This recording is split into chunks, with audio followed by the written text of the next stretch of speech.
जय माता दी। दोस्तों, आज है माता रानी का 8वां दिन, यानी आज है माता रानी का 8वां रूप, यानी जिसको हम कहते हैं महागौरी का रूप। अष्टमी है आज, और अष्टमी अच्छी बात यह है कि कल सुबह तक चलेगी, ये एक बहुत अच्छी चीज है। और उसके बाद स्टार्ट होगी नौमी, यानी हमारा 9वां दिन होगा। आज मुझे पता है ये कहना गलत होगा कि आप लोग स्वस्थ तो होंगे लेकिन खुश नहीं होंगे, क्योंकि हमने एक बहुत बड़ा डायमंड खो दिया है हमारे भारत का। जी, आप समझ गए होंगे कल रात को जब वो खबर आई थी इसी टाइम पर कि अब हमारे बीच हमारे जो है बहुत बड़े रत्न, आपको पता है रतन टाटा जी हमारे बीच नहीं रहे, तो काफी बुरा लगा सुनकर। तो आज रतन टाटा जी के बारे में वीडियो बनाने का मैंने सोचा था, उनको ट्रिब्यूट देने का। कुछ उनसे जुड़ी बातें अगर हम सीख सके ना तो बहुत बड़ी बात होगी, क्योंकि उनके जैसा बनना तो बहुत ही मुश्किल बात है, लेकिन फिर भी अगर हम थोड़े बहुत भी उनके जैसा बन सकें तो बहुत बड़ी बात होगी। तो सबसे पहले तो शत शत नमन रतन टाटा जी को। और श्रद्धांजलि कल ही अपना मैंने दी थी जब पता चला था, और आप सबने भी दी होगी। फिर से एक बार भावनात्मक श्रद्धांजलि हम उनको देते हैं जो है, और जानने का प्रयास करते हैं कि कैसा रहा उनका जीवन। तो आइए दोस्तों शुरू करते हैं और बात करते हैं। तो दोस्तों 1937 28 दिसंबर मुंबई में उनका जन्म हुआ।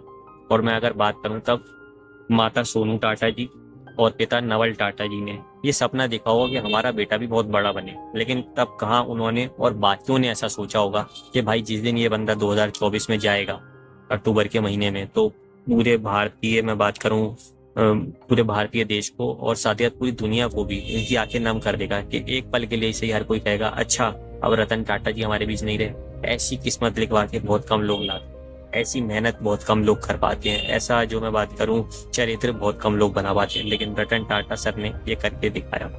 तो दोस्तों आपको पता ही है कि वो किनके पोते थे। वो पोते थे जमशेदजी टाटा जी के।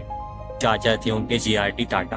तो ये कोई कह सकता है कि भाई कोई ऐसा मैं बात करूं मैच्योर्ड आदमी होगा बोलेगा कि उनके लिए सब कुछ पहले से ही तैयार था, लेकिन दोस्तों ऐसा नहीं होता है। जब आपके बड़े बहुत अच्छी पोस्टों पे हो, सब कुछ हो, तो जिम्मेदारी और ज्यादा बढ़ जाती है, और उनसे भी जाके बड़े काम कर जाना ना बहुत बड़ी बात होती है। वो रतन टाटा सर ने करके दिखाया। तो सबसे पहले बात की जाए तो बहुत ही ब्राइट स्टूडेंट थे बचपन में, मल्टी टैलेंटेड थे। और उनकी दादी जी ने उनको प्रेरित करा आर्किटेक्ट करने के लिए, और 1961 में अपनी पूरी पढ़ाई करके वो अपना टाटा कंपनी में आ गए।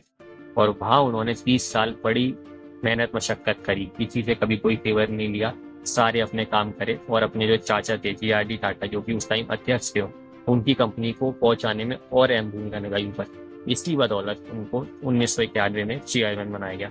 और यहाँ से दोस्तों टाटा कंपनी की मैं बात करूँ जो तकदीर थी वो और ज़्यादा बढ़िया हुई। पहले बढ़िया थी तो अब बहुत से भी ज़्यादा बढ़िया हुई, क्योंकि यार 100 से ज़्यादा कंट्रियों में इतना अच्छा व्यापार उनका होना, 6.5 लाख एम्प्लॉयज़ का होना, इसमें बड़ी बात क्या है कि देखो इनकी बड़ी बात क्या रही।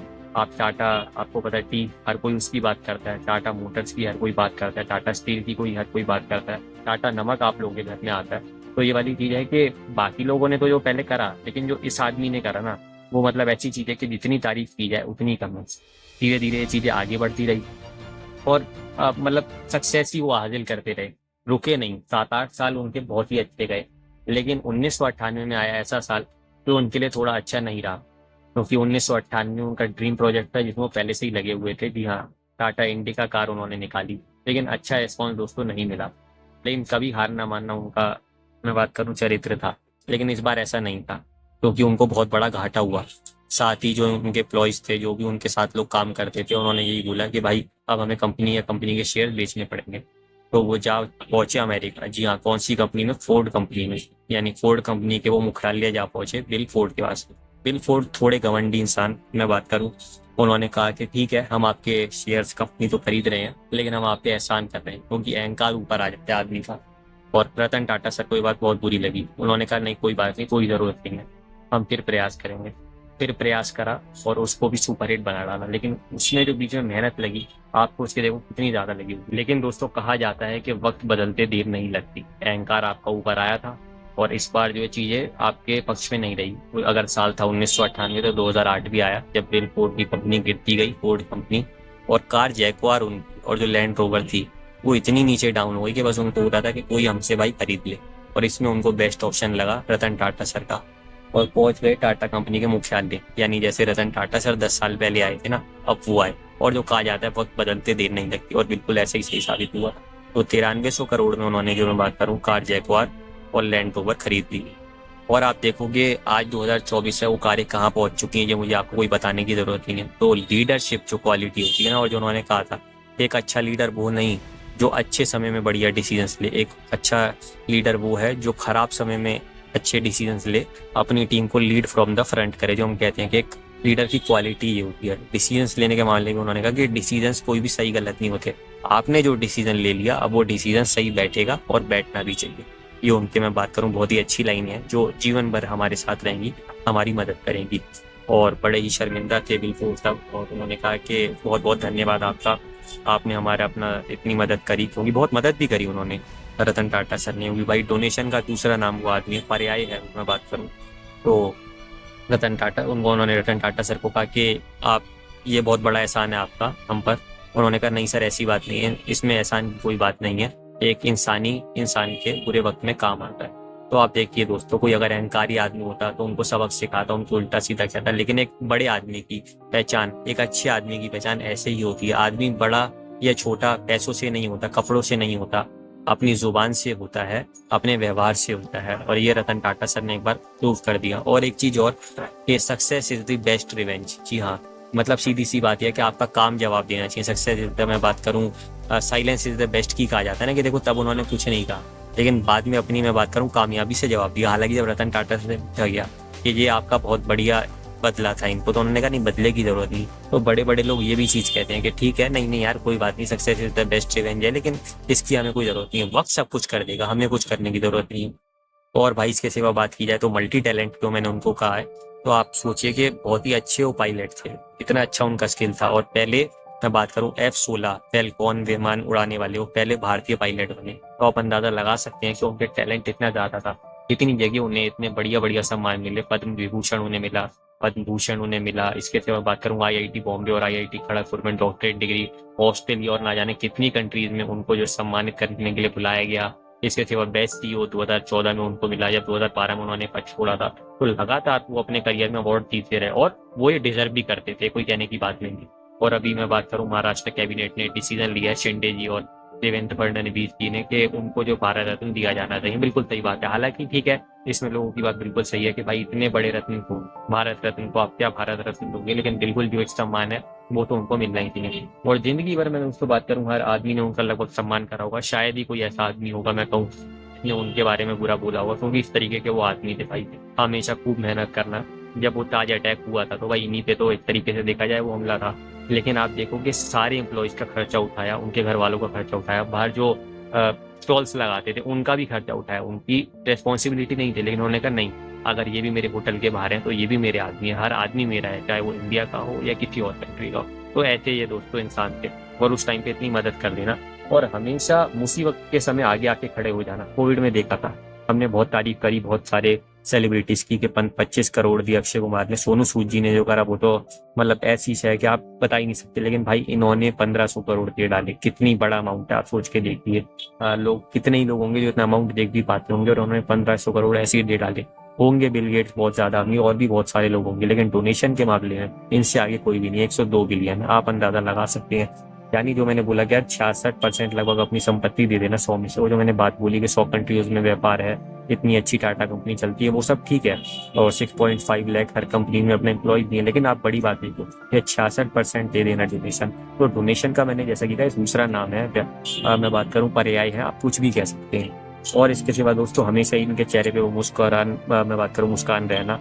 और यही हमें एक और चीज भी सीखनी चाहिए कि यार अगर आदमी खुश रहता है तो शायद ज्यादा बढ़िया रहता है। आप इनकी हेल्थ देखो, इनका फिजिक देखो, जवानी में बचपन में हमेशा ही आप इनके फोटोज देखो, और अभी जाते जाते वक्त इनकी शक्ल बिल्कुल वैसी है, कभी भी नहीं। और वो चेहरे पे बहुत ही अच्छी मुस्कुराहट, एक बहुत ही ब्यूटीफुल स्माइल अगर मैं कहूँ तो गलत नहीं होगा। और आज हमारे बीच से चले गए हैं, लेकिन उनके अच्छे मैं बात करूं करे हुए कार्य, और भी जो भी मैं बात करूं, वो चीजें हमेशा हमारे बीच रहेंगी। जब तक इंडिया रहेगा, जब तक इंडिया का नाम रहेगा, इनका नाम जरूर रहेगा। इतने बड़े उद्योगपति, इतने बड़े इंडस्ट्रियलिस्ट, और जो मैंने साथ में बात बोली, इतने अच्छे इंसान। और सिर्फ अच्छे इंसान ऐसा नहीं कि सिर्फ लोगों से अच्छे बात करने के लिए, बुरे समय में काम आने के लिए ये एक बहुत बड़ी बात होती है भाई। डॉग्स के लिए जो उन्होंने करा, स्ट्रीट डॉग्स के लिए इतना बड़ा अस्पताल बनवा देना, बहुत लगाव था इनको डॉग से और बाकी जानवरों से, बहुत बड़ी बात थी। बाकी सबसे भी उतना ही अच्छा रिलेशन होना चाहिए, गौतम अडानी जी हो चाहे और कोई हो, हमारे मुकेश अंबानी जी, उन्होंने बोला बड़े दुखी थे वो कि मैंने अपना एक दोस्त खो दिया। बिल्कुल सही कहा आपने मुकेश अंबानी जी।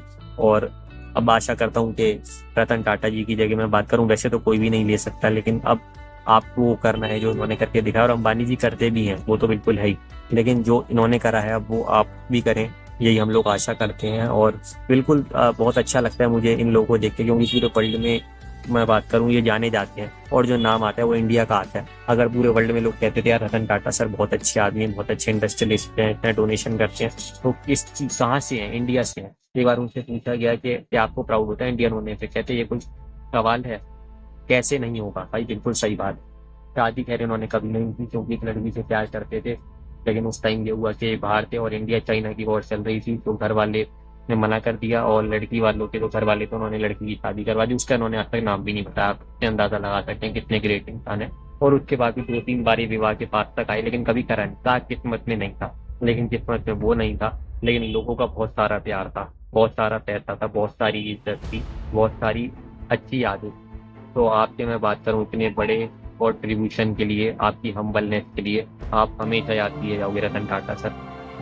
और हमेशा ही मैं बात करूं सारे इंडियंस आपको मिस करेंगे।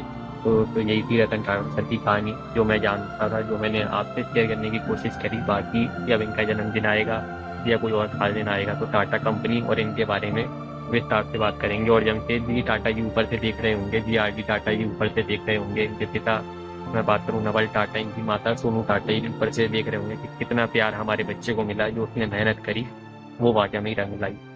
तो फिर से एक बार शत शत नमन आपको करता हूँ रतन टाटा सर, और भगवान आपकी आत्मा को शांति दे, अपने मैं बात करूँ श्री चरणों में स्थान दे।